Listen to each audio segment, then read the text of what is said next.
आहेत.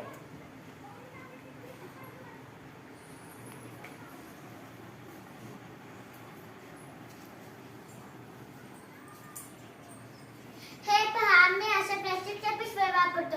मग आम्ही पिशव्या तुमच्या कशाला घेऊ?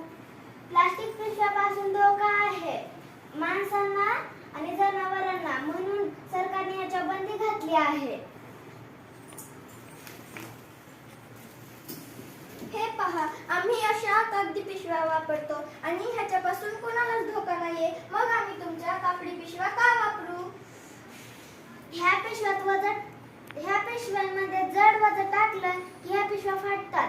पाऊस आला की ह्या पिशव्या भिजल्या की फाटतात. म्हणून कापडी पिशव्या वापरायच्या. ह्या पिशव्यांची किंमत फक्त 10 रुपये. तुम्ही घेऊ शकता. उपयोगदायक आहेत हे तुमच्यासाठी. आम्हाला एक पिशवी द्या. टाळ्या वाजवा.